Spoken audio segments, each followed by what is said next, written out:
अस्सलाम वालेकुम students. English master channel की जानिब से मैं आपका टीचर अकील अहमद। आज मैं आपके सामने BA, BCom, BSc, ADA, ADS, ADC part 1 की कंपलसरी इंग्लिश या फंक्शनल इंग्लिश की जो टेक्स्ट बुक है उसका चैप्टर नंबर, उसका यूनिट नंबर 9 जो है, जिसका नाम है, टाइटल है लंदन रोड, ये पढ़ा रहा हूँ। इससे पहले मैं इसके 7 पैराग्राफ हैं। एक पैराग्राफ मैंने इससे पहले एक लेक्चर बनाया था, वो अपलोड कर दिया है, आप उसको देख सकते हैं। First paragraph.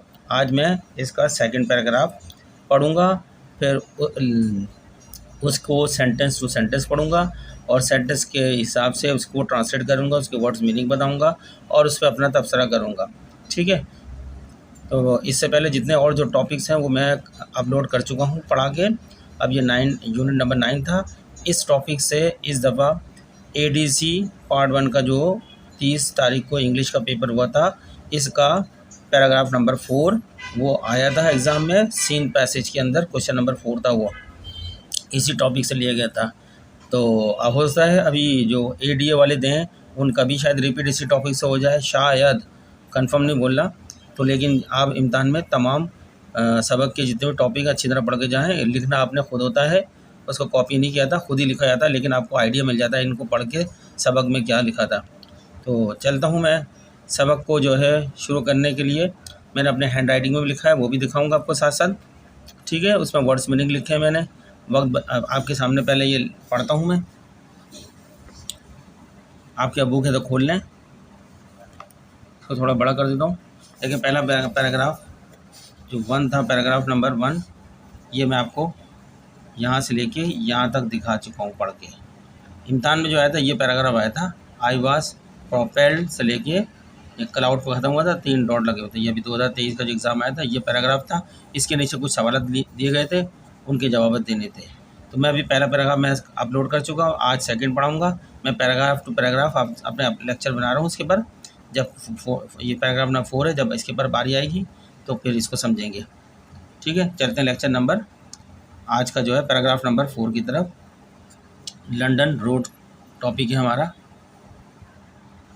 चलें स्टूडेंट्स, ये हमारा पैराग्राफ नंबर 2 है जो यहाँ से शुरू हुआ है और ये यहाँ पर रोड पे ख़त्म हो रहा है, टू दी रोड के ऊपर।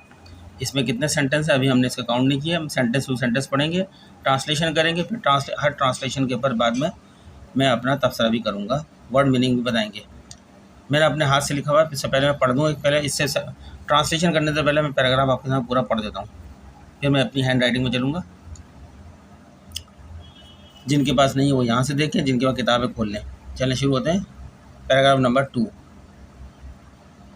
It was a bright Sunday morning in early June, the right time to be leaving home, full stop. My 3 sisters and a brother had already gone before me, semicolon.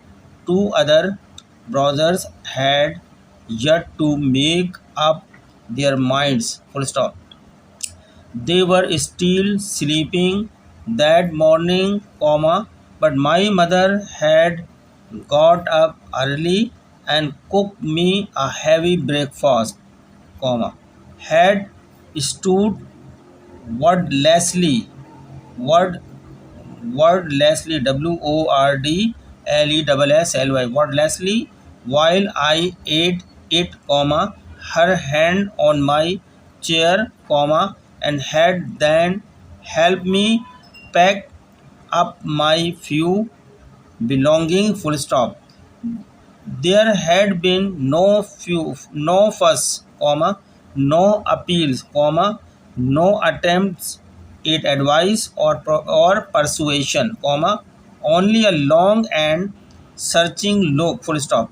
Then, with my bags on my back, I'd I would gone out into the early sunshine and climb through the long wet grass to the road. ये I had के लिए भी इस्तेमाल होता है। I had gone out into the early sunshine and climbed through the long wet grass to the road, climb माने चढ़ना होता है, ठीक है ना। ब्राइट चमकना, संडे इतवार, मॉर्निंग सुबह, इन अर्ली जून, जून की शुरुआत में, द राइट टाइम दुरुस्त वक्त, टू बी लिविंग होम घर छोड़ने का, माई 3 सिस्टर मेरी 3 बहनें, एंड आ ब्रदर और एक भाई, हैड ऑलरेडी गॉन पहले ही जा चुके हैं, बिफोर ही मुझसे, 2 other brothers had yet to make up their mind, 2 other दूसरे ब्रदर जो हैं जो अभी नहीं गए हैं, उन्होंने अभी अपना दिमाग नहीं बनाया है घर छोड़ने का, दे वर स्टिल स्लीपिंग अभी तक वो सो रहे हैं, दैट मॉर्निंग उस दिन, but my mother had got up early लेकिन मेरी वालदा सुबह सवेरे उठ गई, and cook me a heavy breakfast और मेरे लिए जो है बहुत ज़्यादा नाश्ता बनाया है, हैड स्टूड वर्डलेसली और खड़ी हो गई बिना कुछ बोले हुए, वाइल जिस दौरान आई एट इट मैं खा रहा था, her hand on my chair उसका हाथ मेरी कुर्सी पर था, and had then help me pack up my few belongings, belonging माने सामान होता है, और मेरे सामान को पैक करने में उन्होंने मेरी मदद की, देयर हैड बीन नो फस कोई झगड़ा नहीं था, नो अपील्स कोई अपील नहीं थी कि उन्होंने, नो अटैम्प्ट कोई कोशिश नहीं की, एट एडवाइस मशवरा देने की, समझाने की, और परसुएशन कायल करने की, only a long and searching look सिर्फ एक लंबी जो है सर्च यानी देख रही थी, देन फिर with my bags on my back फिर मैंने अपना बस्ता अपने कमर पे रखा, पीछे पीठ पे रखा, आई हैड गॉन मैं चला गया, out gone out into the early sunshine सवेरे की जो सूरज की रोशनी में, had climb through the long wet grass to the road, ठीक है, वेट ग्रास यानी गीली घास थी, टू दी रोड की तरफ चला गया, लॉन्ग तभी लंबी और गीली घास के ऊपर से चढ़कर चला गया वो।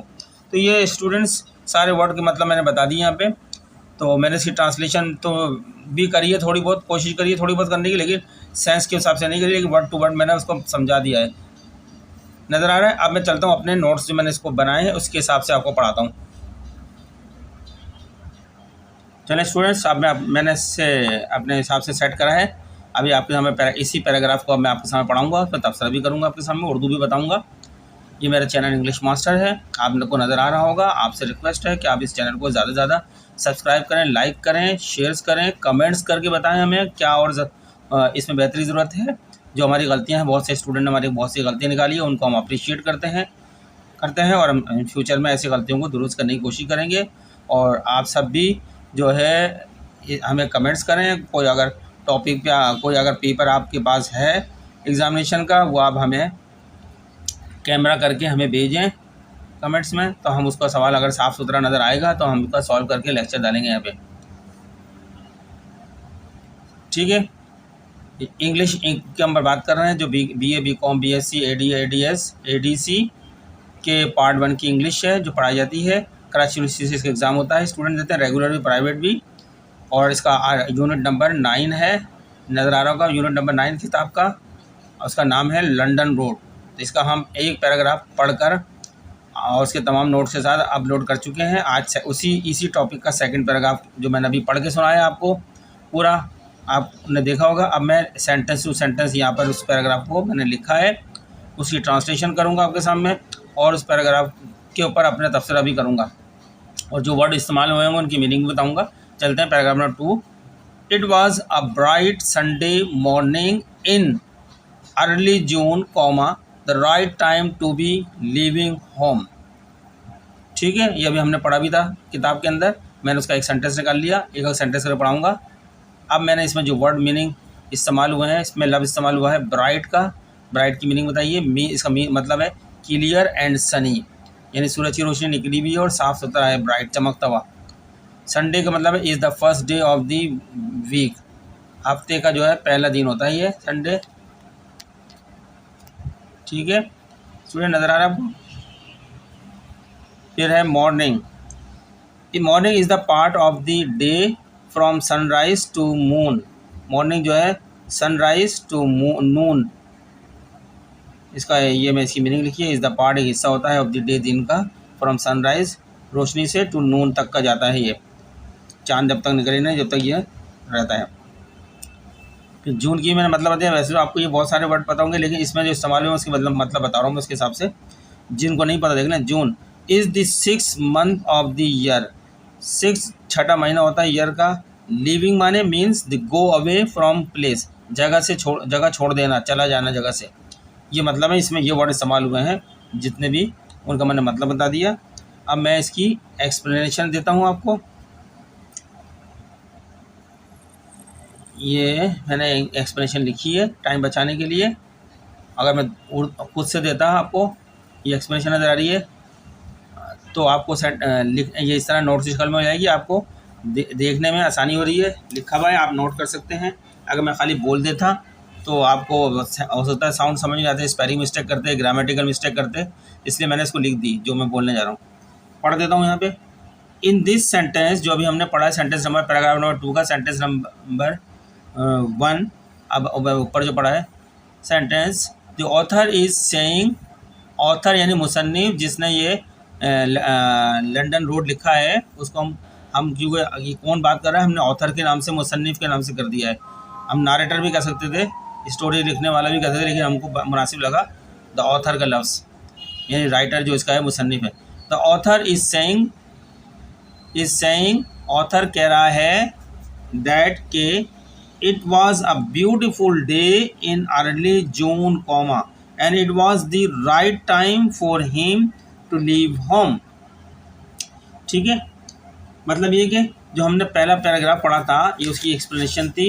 ये पैराग्राफ पढ़ा था, it was a bright Sunday morning in early June, the right time to be leaving home, जिसकी मीनिंग बताई थी। इसकी मैं ट्रांसलेशन कर देता हूँ।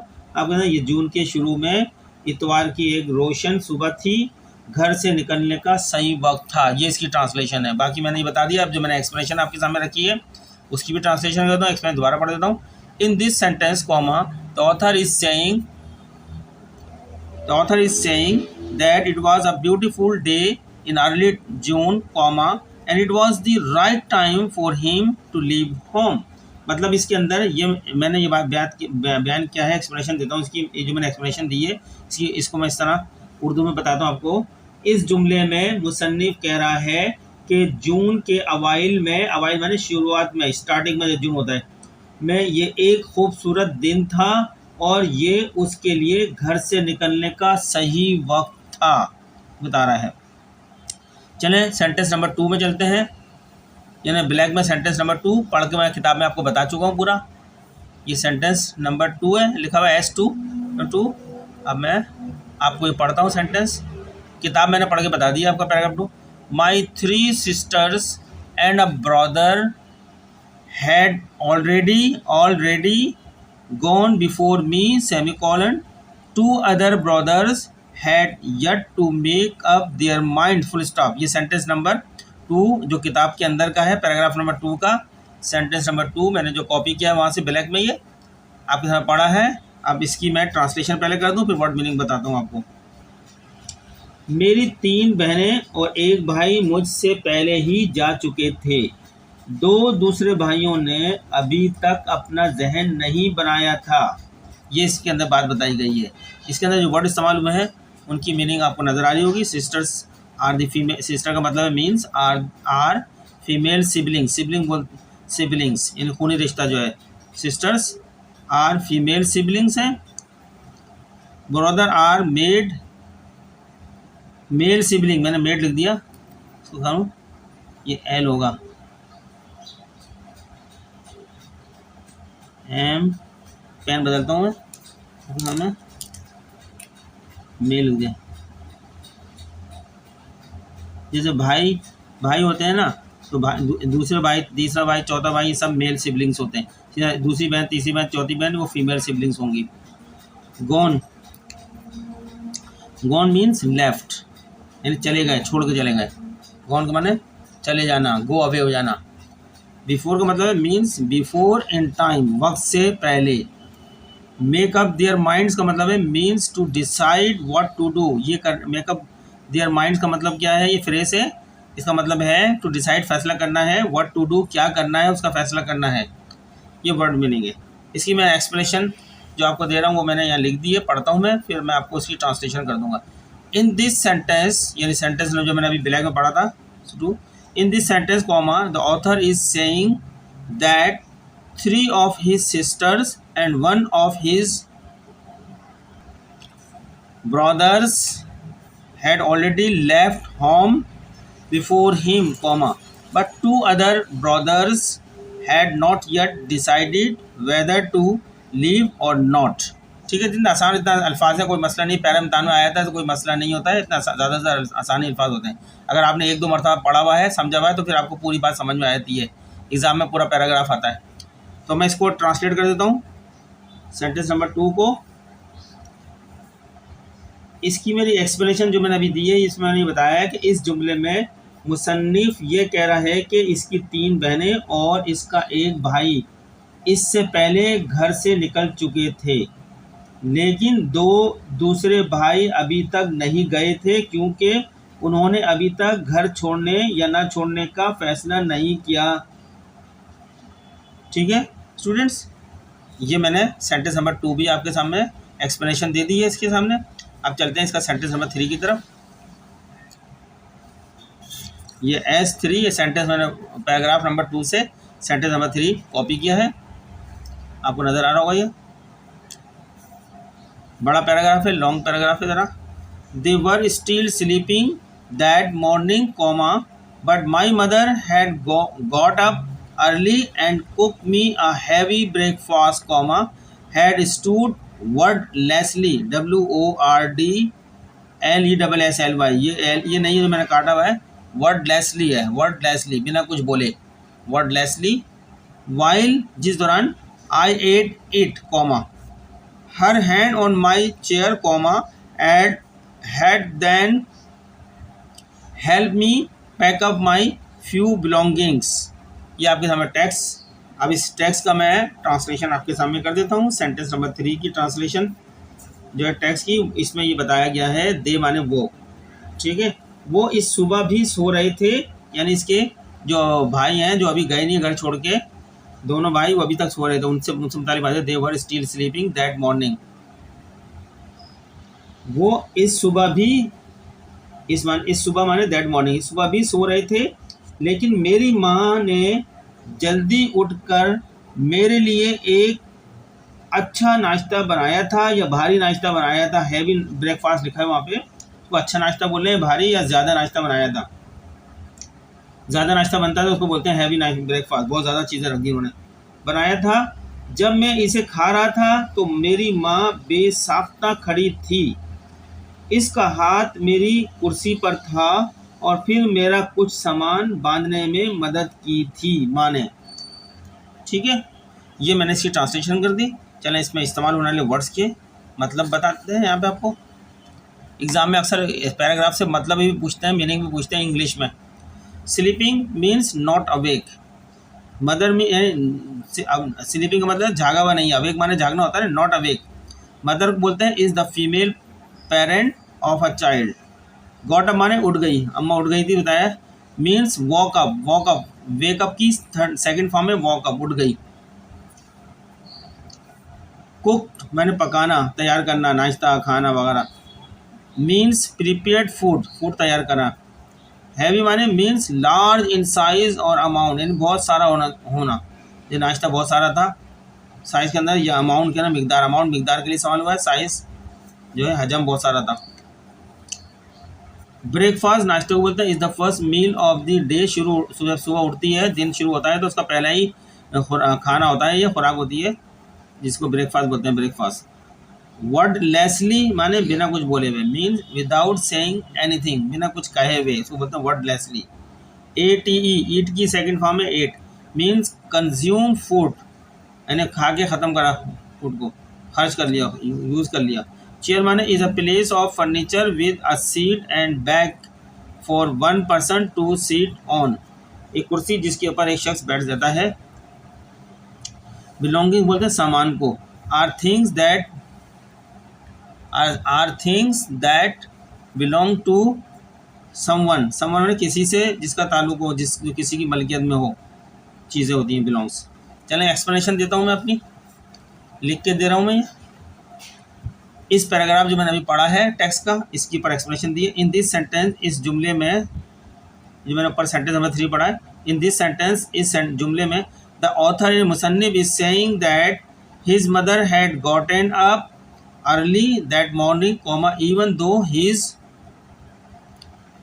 सिबलिंग्स, यानी इसके भाई, ही से मुराद बात आ रही है तो उसके भाई हो गए, अगर शी से मुताला बात है उसकी बहनें, siblings were still sleeping full stop. She had cooked him a big breakfast comma and then she had stood silently next to him while he ate it comma, her hand on his chair full stop. After he had finished eating comma, she had helped him pack up his few belongings. आगे मैं लिखता हूँ, इसके बाद तबसरा करा है paragraph के इस सेंटेंस के ऊपर, आगे तबसरा करता हूँ। The author's mother's actions show that she was supportive of his decision to leave home full stop. She did not try to stop him or argue with him, she simply cook him a good breakfast and help him pack his things full stop. This shows that she loved him and wanted him to be happy even if it meant leaving home. ये sentence number 3 पे मैंने अपनी explanation दी है। अब ये जो मैंने explanation दी है, इस एक्सप्लेनेशन को मैं उर्दू में बयान कर देता हूँ। ठीक है स्टूडेंट्स, मैं इसमें जो मैंने अपनी एक्सप्लेनेशन दी है आपके सामने, तो इसमें मैंने कहा है कि इस जुमले में मुसन्निफ ये कह रहा है कि इसकी वालदा सुबह सवेरे उठी थी, हालांकि इसके बहन भाई अभी सो रहे थे। उसने इसके लिए एक बड़ा नाश्ता बनाया या काफ़ी नाश्ता बनाया और फिर वो खामोशी से इसके पास खड़ी थी। बेसाख्ता का लफ्ज़ लिखा था मैंने, खामोशी खड़ी थी। जब वो नाश्ता कर रहा था उसका हाथ उसकी कुर्सी पर था, यानी उसकी माँ का हाथ उसकी राइटर यानी मुसन्निफ की कुर्सी पर था। खाने से फारिग होने के बाद, यानी मुसन्निफ खाने से फारिग होने के बाद उसने उसे अपना कुछ सामान पैक करने में मदद की। तो उसकी माँ ने मुसन्निफ यानी ऑथर के सामान को पैक करने में मदद की, जो उसका बेटा है। आगे फिर मैं बताया नेक्स्ट पैराग्राफ के अंदर, यहाँ तक कर दी मैंने, बिलोंगिंग सामान होता है, जो ऑथर्स मदर्स, इसके बाद मुसन्निफ की वालदा के इक़दामात, एक्शन इक़दामात को बोलते हैं। इक़दामात से जाहिर होता है कि वो घर छोड़ने के इस फैसले की हिमायत करती थी। सपोर्टिव का मतलब इस्तेमाल हुआ, हिमायत करती थी, was supportive of his decision to leave home. इस बात से जाहिर होता है कि वो उससे प्यार करती थी और चाहती थी कि वो खुश रहे, चाहे इसका मतलब घर छोड़ना हो। ये लिखा था मैंने, even if it meant living home, चाहे इसका मतलब घर छोड़ना ही हो। ठीक है स्टूडेंट्स, ये मैंने एक्सप्रेशन दे दी। आगे चलते हैं बुक का टेक्स्ट का सेंटेंस नंबर 4 पढ़ता हूँ मैं आपके सामने। There had been no fuss comma no appeals comma no attempts at the advice or persuasion comma only a long and searching look. यहाँ तक ये सेंटेंस नंबर 4 पैराग्राफ नंबर 2 का यहाँ ख़त्म होता है। इसका मैं ट्रांसलेट कर देता हूँ इसको भी मैं।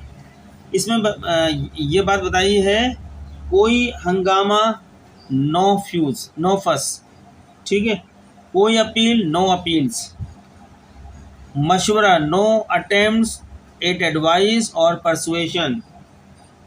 मशवरा या कायल कर, परसुएशन माने कायल करने की कोशिश, अटेम्प्ट माने कोशिश नहीं थी। कोई ना तो कायल करने की कोशिश की गई, ना कोई मशवरा दिया गया, ना कोई अपील की गई, ना कोई हंगामा हुआ बच्चे को रोकने के लिए उसकी अम्मा की तरफ से। सिर्फ एक लंबी और तलाश करने वाली नज़र थी, ठीक है ना। Only a long and searching look, सिर्फ एक लंबी और तलाश करने वाली नज़र थी। ये इसकी ट्रांसलेशन है जो मैंने करी है। अब इसमें जो वर्ड इस्तेमाल हुए, फर्स्ट माने हलचल, ठीक है, हलचल बोल रहे हैं या हंगामा बोल रहे हैं, means a lot of unnecessary activity और नॉइज़, हंगामा शोरगुल। अपील्स मीन्स रिक्वेस्ट होती है फॉर हेल्प और सपोर्ट करने के लिए। एडवाइस माने इज अ गाइडेंस होती है, रहनुमाई होती है, और रिकमेंडेशन होती है, सिफारिश होती है, ऑफर की जाती है with the intention of helping someone make a decision, वो अपने फैसले में जो है उसको हेल्प हो, कोई मशवरा दिया था। परसुएशन माने काहिल करना, कन्वीनियंट जिसको बोलते हैं, is the act of trying to convince someone to do something, ठीक है, काहिल करने। व्हाट आया, सर्चिंग मीन्स लुकिंग केयरफुल्ली और इंटेंशनली। यह इम्तहान में आते हैं इसलिए मैंने वर्ड लिख दिए थे मतलब इनके। अब इसकी मेरी एक्सप्लेनेशन आपको दे देता हूँ मैं आपको, सुन एक्सप्लेनेशन। द फ्रेज, एक्सप्लेनेशन बता रहा हूँ, जो फ्रेज समझिए, ये फ्रेज लिख रहा हूँ मैं दोबारा, जो अपने ओरिजिनल टेक्स्ट में जो फ्रेज समझ रही है, फिर इसके बाद तब से अपने इसकी मीनिंग बताऊँगा। There had been no fuss comma no appeals comma no attempts at advice or persuasion comma only a long and searching look. ये मैंने उस टेक्स्ट में से ये सेंटेंस पूरा उतारा है। अब ये एक फ्रेज बना दी, फ्रेज की इसकी मतलब क्या है ये मतलब बताओ। मीन्स मतलब that the author's mother did not try to stop him from living home in any way, किसी भी तरह। She did not argue with him comma try to change his mind comma or give him any advice full stop. She simply looked at him with a long and thoughtful expressions। चलते हैं आगे phrase. यहाँ तक मैं आपको बता देता हूँ जो मैंने लिखा, यहाँ तक आपको जो पढ़ के बताया है।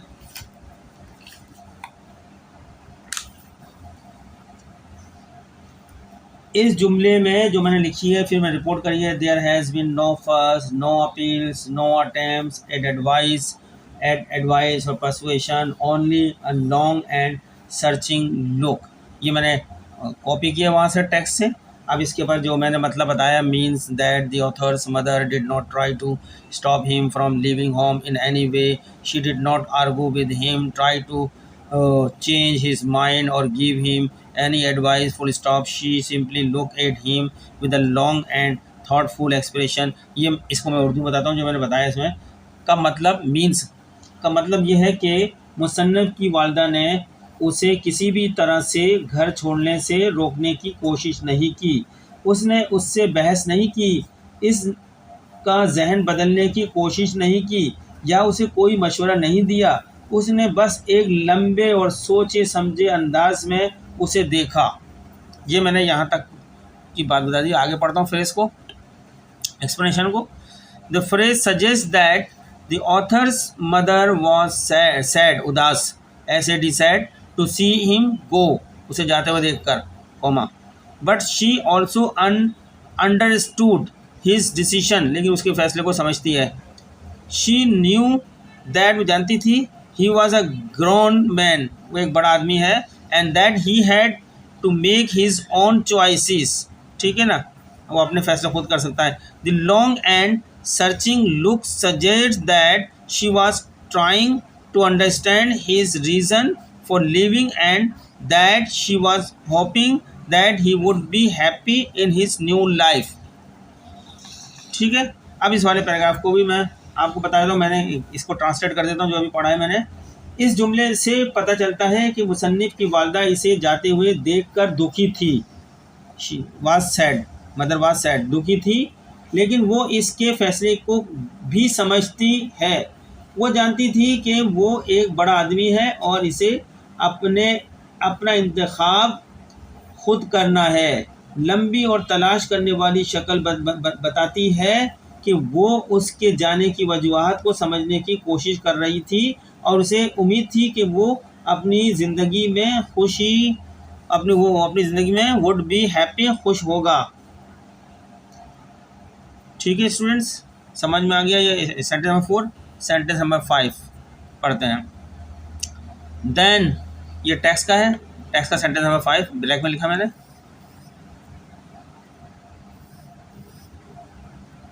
Then, will my bags on my back, I had gone out into the early sunshine and climb through the long wet grass to the road।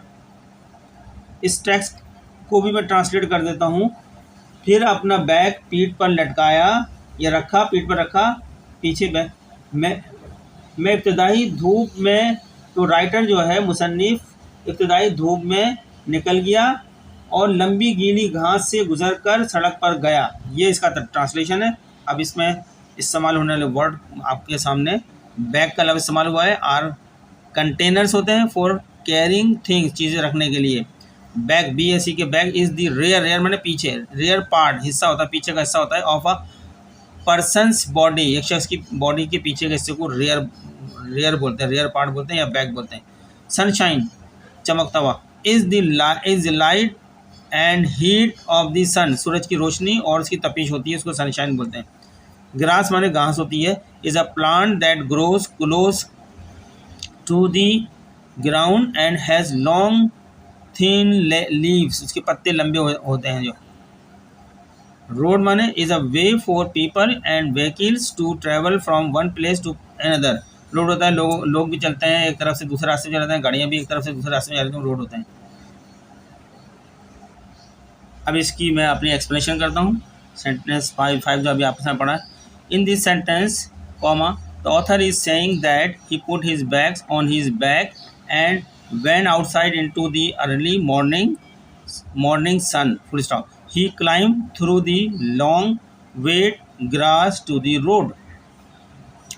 यहाँ तक आगे मैंने एक्सप्लेनेशन दी। द फ्रेज, ये जो मैंने फ्रेज नोट करी है, noted com है, with my bags on my back, ये मैंने टैग से उठाई है। With my bags on my back, inverted comma में, इसको बयान, ये क्या बयान करती है? Suggests that the author was prepared to leave, full stop. He had packed his belongings and was ready to start a new chapter in his life, full stop. तो बताएं, एक और फ्रेज लिया मैंने। द फ्रेज ये inverted comma में, early sunshine inverted comma बंद, क्या सजेस्ट करती है? Suggest that it was a beautiful day, the sun was shining and the air was fresh, full stop. This suggests that the author, narrator का लफ्ज़ लिखा मैंने, author का लिख दिया था मैं यहाँ पे, narrator ये author was hopeful about his future, यानी author जो है मुसन्निफ। फिर एक और मैंने आगे बात करी, इसी एक्सप्लेनेशन को एक्सप्लेन किया फ्रेज को। द फ्रेज ब्रैकेट इसमें लिखा inverted comma, long wet grass comma, इसको भी मैंने मेंशन किया है। Suggests that the author had to walk through some difficult condition, full stop. The grass was wet, गीली थी, and it may have been difficult to walk through, और वहाँ से गुजरना भी बहुत मुश्किल था।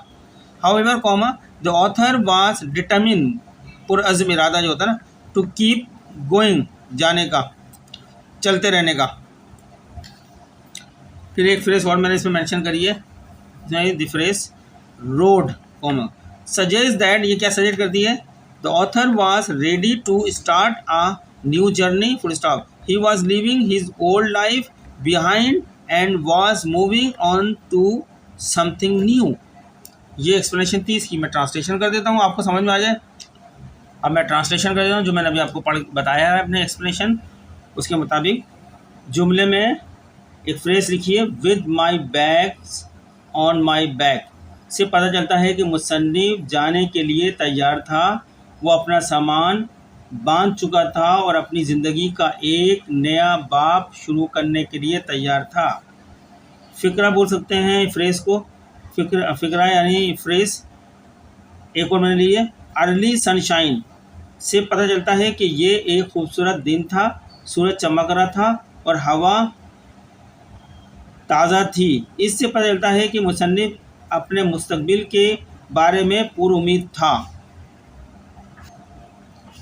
एक और फिक्रा मैंने यहाँ पे लिया, फ्रेज ली थी जिसमें लगा था लॉन्ग वेट ग्रास, बताता है कि मुसन्निफ यानी ऑथर को कुछ मुश्किल हालात से गुजरना पड़ा। घास गीली थी और शायद इसमें से गुजरना मुश्किल था, ताहम मुसन्निफ जारी रखने के लिए पुरअज़म था। जुमला एक और मैंने फ्रेज लिए, रोड से पता चलता है कि मुसन्निफ एक नया सफ़र शुरू करने के लिए तैयार था। वो अपनी पुरानी ज़िंदगी को पीछे छोड़कर किसी नई चीज़ की तरफ बढ़ रहा था। तो स्टूडेंट्स, ये हमने paragraph number 2 sentence to sentence आपको समझा दिया है, एक एक वर्ड का मतलब भी बताया है। ट्रांसलेशन करिए अपनी एक्सप्लेनेशन में, उस सेंटेंस को अच्छी तरह वजाहत किए ताकि आप समझ जाएं। उम्मीद करते हैं आपको समझ में आ गई होगी। चलते हुए आपसे रिक्वेस्ट करते हैं कि आप हमारे इंग्लिश मास्टर चैनल जो नज़र आ रहा है इसको सब्सक्राइब करें, लाइक करें, आगे दूसरों को शेयर करें ताकि हमारा ये चैनल ग्रो करे। हम आपके लिए हर क्लास के लिए लेक्चर बनाते रहें, आपके लिए बहुत आसानी होगी। इसी सब कुछ आपको इसी चैप्टर से मिल जाएगा अपनी तैयारी करने के लिए भी। तो मिलते हैं पैराग्राफ नंबर 3 नेक्स्ट लेक्चर में। आगे पैराग्राफ नंबर 3 जो इस टॉपिक का है लंदन रोड का, वो करेंगे। इसको हम अपलोड कर देते हैं आपकी आसानी के लिए ताकि आप इसको देखें। तब तक के लिए अल्लाह हाफिज़।